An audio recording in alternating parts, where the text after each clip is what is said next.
یہ جو political interest کی خبریں ہیں ان پہ تو ہم روز ہی بات کرتے ہیں. اس وقت کچھ پبلک انٹرسٹ جو ہے اس کی خبر میرے خیال سے زیادہ اہم ہے, اس پہ بات کرنی چاہیے. آج این سی او سی کا اجلاس ہوا ہے, اس میں بہت اہم معاملات پہ گفتگو ہوئی ہے, اور پھر جو وفاقی وزیر ہیں اسد عمر صاحب, انہوں نے مردم شماری کرانے کا بھی اعلان کر دیا ہے. تو میرا خیال ہے پہلے ہم کرونا وائرس اور مردم شماری پہ بات کر لیتے ہیں, اس کے بعد جو پی ڈی ایم کا آج گربان پھاڑ کر تار کر کے شاہد خاقان عباسی صاحب کے سامنے پھینک دیا گیا, تو عباسی صاحب سے بھی بات کر لیں گے.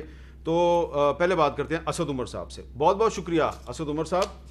سب سے پہلے میں آپ سے یہ جاننا چاہوں گا کہ سندھ کی مخالفت کے باوجود آج مشترکہ مفادات کی کونسل نے فیصلہ کیا کہ مردم شماری کروانی ہے اور بہت جلدی کروانی ہے. تو آپ کیا سمجھتے ہیں کہ جو ٹائم فریم آپ کے ذہن میں ہے اگلی مردم شماری کا, جب آپ شروع کروائیں گے تو اس وقت تک کرونا وائرس ختم ہو چکا ہوگا؟ نہیں جی, کرونا وائرس کو تو اس وقت کسی کو بھی نہیں پتا کہ کب ختم ہوگا. ہاں امید ضرور ہے کہ جیسے جیسے آگے ٹائم گزرے گا تو اس کا جو زور ہے وہ کم ہو جائے گا. مردم شماری کی جو بات کی گئی ہے اس میں جو تاریخ بنتی ہے شروع کرنے کی, وہ تقریباً آپ سمجھ لیں اکتوبر کا مہینہ بنے گا.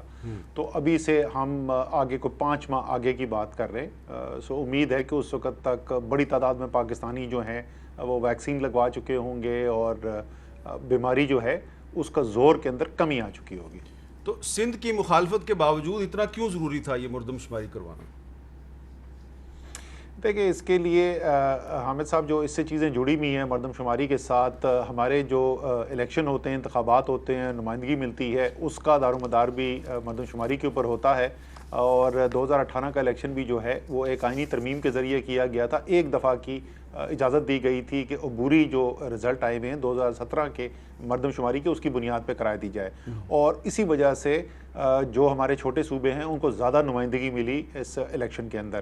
اسی طریقے سے آگے جو مقامی حکومت کے الیکشن کرانے صوبوں کے اندر, اور سپریم کورٹ کا بالکل جائز اس وقت صوبوں کے اوپر دباؤ بھی ہے کہ جلد سے جلد وہ کرائے جائیں, الیکشن کمیشن پر بھی دباؤ ہے, تو اس کے لیے بھی مردم شماری کا فائنل ہونا جو ضروری تھا.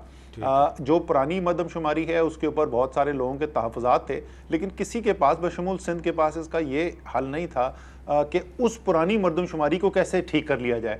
تو علاج ہے ہی نئی مردم شماری, اور نئی مردم شماری کے لیے یا منظوری دینی ہے یا مسترد کرنا ہے. اگر ہم مسترد کر دیتے تو ہم 1998 پہ واپس چلے جاتے, یعنی وہی پرانا, اور اس کے لیے جو وسائل ہوتے ہیں صوبوں کے وہ بھی چھوٹے صوبوں کے کم ہو جاتے, نمائندگی بھی کم ہو جاتی.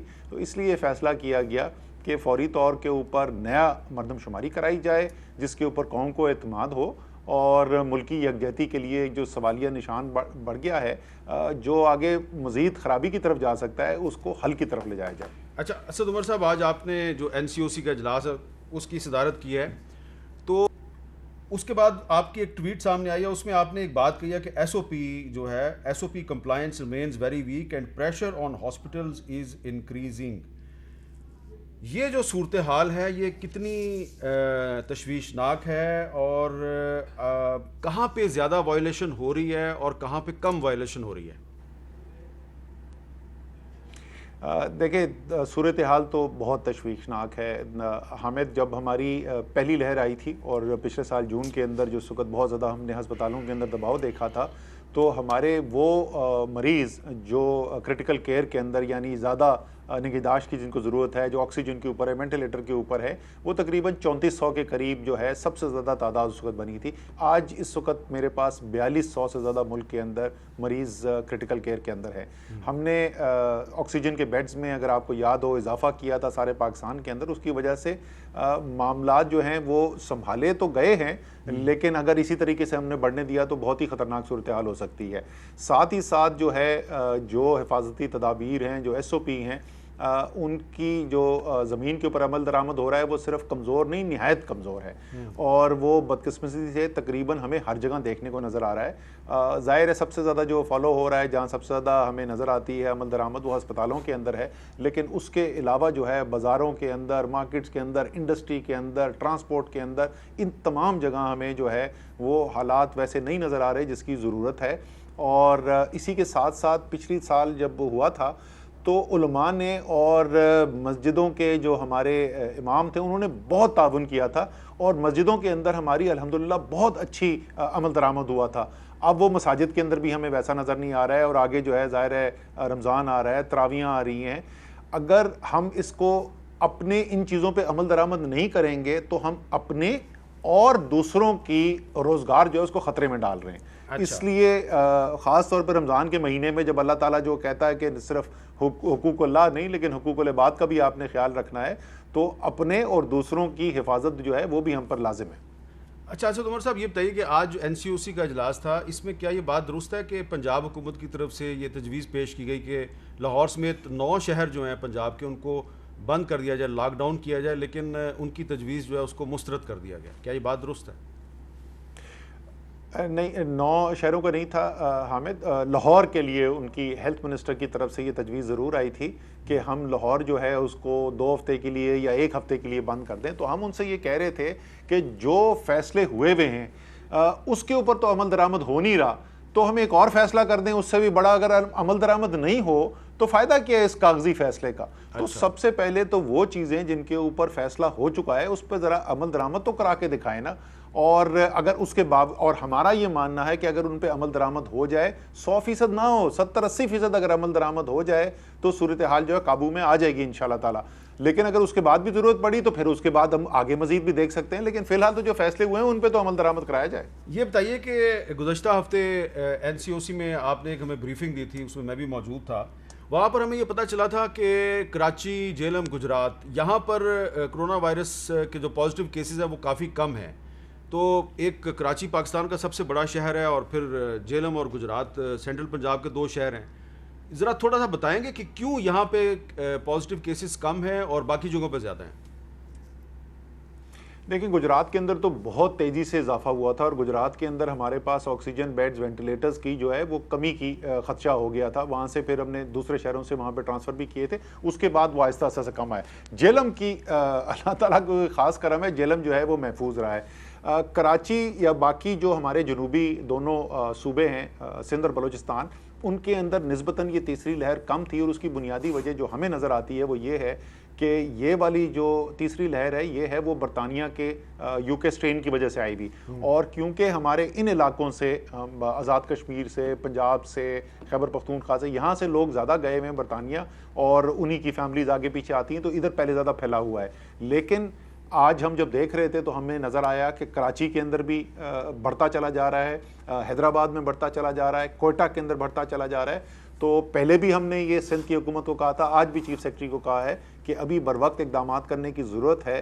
اور اگر اس وقت بروقت اقدامات کر لیں جو اس وقت تک ابھی گراؤنڈ پہ عمل درآمد ہوتے ہوئے نظر نہیں آ رہے، شاید صوبائی حکومت نے کیا ہو فیصلہ لیکن گراؤنڈ پہ عمل درآمد نہیں ہو رہا، تو خدا نخواستہ یہ صورتحال جو ہم اس وقت ہم لاہور میں دیکھ رہے ہیں وہ خدا نخواستہ کہیں کراچی اور کوئٹہ میں نہ نظر آئے.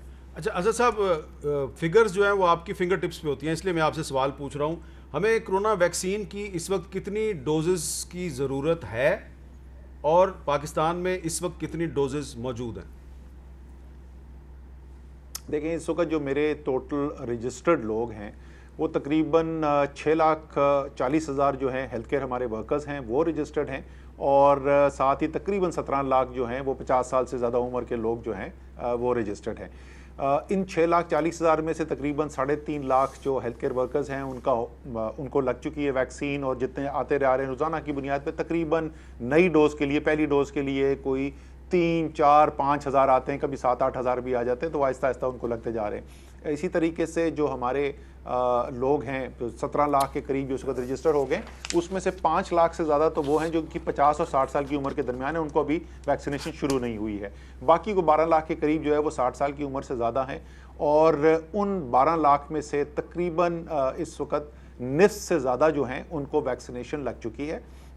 ہماری ویکسینیشن جب لگنی شروع ہوئی تھی، جس طریقے سے اتنا بڑا کام کیا جاتا ہے، اپنے ہماری ٹیسٹنگ کے اندر بھی دیکھا ہوگا، شروع جو ہے وہ صرف 2 لیبارٹری سے ہوئی اور چند 100 ٹیسٹ ہوتے تھے دن میں، اور آج جو ہے وہ 50 ہزار ٹیسٹ دن میں ہوتے ہیں. اسی طریقے سے ویکسین جب ہم نے شروع کی تو پہلے 1-2 دن کے اندر 1,000-2,000 ویکسین لگ رہی تھی، پھر ہماری اوسط تقریباً 25,000 تک پہنچی، پھر 45,000 تک پہنچی، اور پچھلے جب آپ آئے تھے این سی او سی میں تو ہم نے دکھایا کہ اس وقت کے جو آخری 3-4 دن تھے اس میں کوئی 65,000 کی اوسط تھی. تو وہ بڑھتی چلی جا رہی ہے, اور اسی طریقے سے ہم نے جو خریدی ہے ویکسین اس کی بھی دستیابی بڑھتی چلی جا رہی ہے, اور امید یہی ہے کہ یہ انشاءاللہ تعالی جو ابھی ہم 65,000 کی اوسط پہ پہنچ گئے ہیں, اس سے بڑھا کے ہم لوگ 1.5 سے 2.5 لاکھ یومیہ تک ہم انشاءاللہ پہنچ جائیں گے. اب یہ بتائیے کہ اس وقت دنیا میں کیا یہ درست ہے کہ سب سے زیادہ ویکسین جو ہے وہ انڈیا میں پروڈیوس ہو رہی ہے, اور انڈیا میں اگر پروڈیوس ہو رہی ہے تو انڈیا کے راستے سے پاکستان میں کتنی ویکسین آئی ہے ابھی تک؟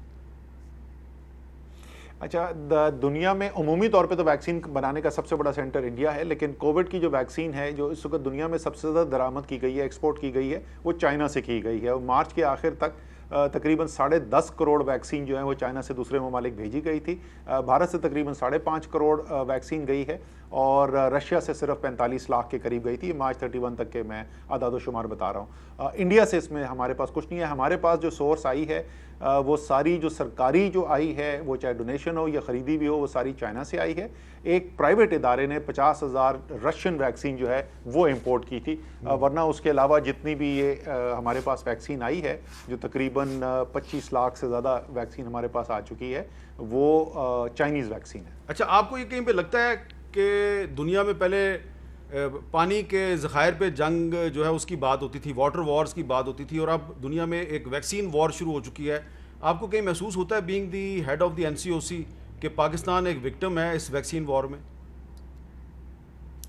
سر صرف پاکستان نہیں, اب تو ساری دنیا میں اس کے اوپر بات کی جا رہی ہے. مغربی دنیا سے بھی اس کے اوپر آوازیں اٹھنی شروع ہو گئی ہیں. اگر آپ کو یاد ہو, اسی کو مد نظر رکھتے ہوئے ایک پچھلے سال کوشش کی گئی تھی, ایک نیا گلوبل الائنس فار ویکسینیشن ہے, انہوں نے ایک نیا انیشیٹو لے کر آئے تھے کوویکس کے نام سے, یعنی کرونا ویکسینیشن کے نام سے, اور اس کا مقصد یہی تھا کہ یہ امیر ملک جو ہیں وہ تو اربوں ڈالر دے دے کے پہلے سے بکنگ کرا رہے تھے. دنیا کے جو زیادہ تر ممالک ہیں ان کے پاس یہ استطاعت نہیں ہے کہ وہ اتنا زیادہ پیسہ خرچ کر سکیں پہلے سے, تو ان کے لیے خریدنے کے لیے یہ کیا گیا تھا. لیکن ہوا یہ ہے کہ یورپ کے اندر, UK کے اندر جو ویکسین مینوفیکچرنگ کی توقع تھی وہ اس کے قریب بھی نہیں پہنچ سکے.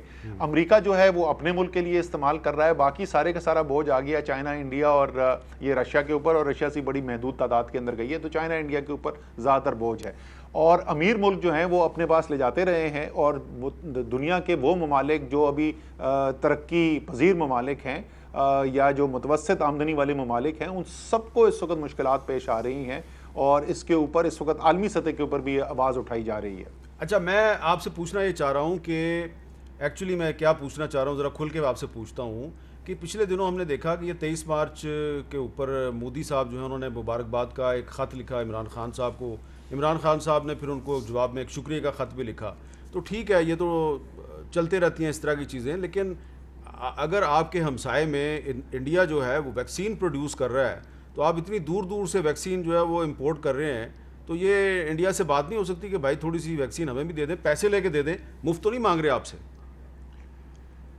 اچھا, جو ہمارے پاس ویکسین جو کوویکس کی آنی تھی وہ آنی ہی وہ تھی جو انڈیا کے اندر بننی تھی. سیرم انسٹیٹیوٹ آف انڈیا جو ہے وہاں پر وہ بننی تھی, ہمیں سورس انڈیکیٹ کی گئی تھی کہ ہمیں وہاں سے دی جائے گی.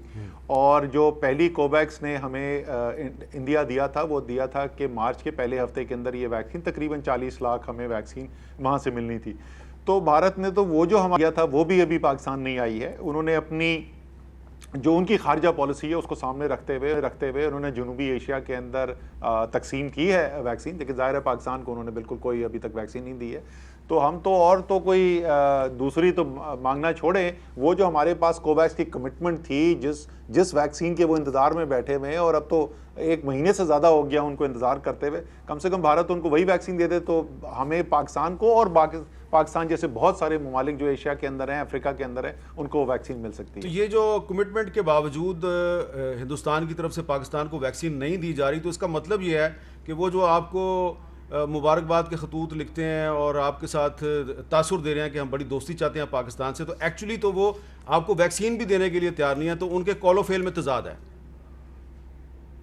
اس وقت دیکھیں, میں صرف یہ واضح کر دوں کہ یہ جو انہوں نے کوویکس کو نہیں دی, یہ خاص طور پہ کوئی پاکستان پہ انہوں نے پابندی لگائی, اس کی وجہ سے بہت سارے ممالک کا ایشیا اور افریقہ کے اندر جو ہے نقصان ہوا ہے, تو وہ پاکستان اسپیسیفک نہیں ہے. لیکن ہاں ساتھ آپ یہ بھی کہہ سکتے ہیں کہ بہت سارے انہوں نے ممالک کو جنوبی ایشیا کے اندر ویکسین بھیجی, کیا انہوں نے پاکستان کو بھیجی؟ نہیں بھیجی, پاکستان کو نہیں بھیجی. تو یہ بات بڑی اہم ہے اسد عمر صاحب کہ انہوں نے جنوبی ایشیا میں بہت سے ممالک کو ویکسین بھیجی اور پاکستان کو نہیں بھیجی. تو آپ نے ہمیں یہ بات بتا دی ہے.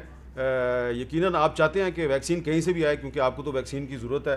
اور آخر میں صرف یہ بتا دیں کہ وہ کون سی ایسی حفاظتی تدبیر ہے جو اس وقت ہر پاکستانی کو ضرور کرنی چاہیے. دیکھیں اگر صرف ایک کام کرنا ہے آپ نے تو یہ ماسک جو ہے نا یہ ماسک ضرور پہن کے نکلیں. گھر سے باہر جب آپ جائیں تو ماسک ضرور پہن کے دیکھیں. آسان ترین کام تو یہ ہے. چلیں اب یہ جو ہے نا کرونا کی وجہ سے کچھ فکری مغالطے بھی پیدا ہو گئے ہیں, کچھ مسکنسیپشنز ہیں بہت سی, اس پر پھر میں علیحدہ سے آپ کے ساتھ کسی اور دن بات کروں گا. آپ کا بہت بہت شکریہ اسد عمر صاحب, اور یہ کہ آپ نے گفتگو سنی ہے.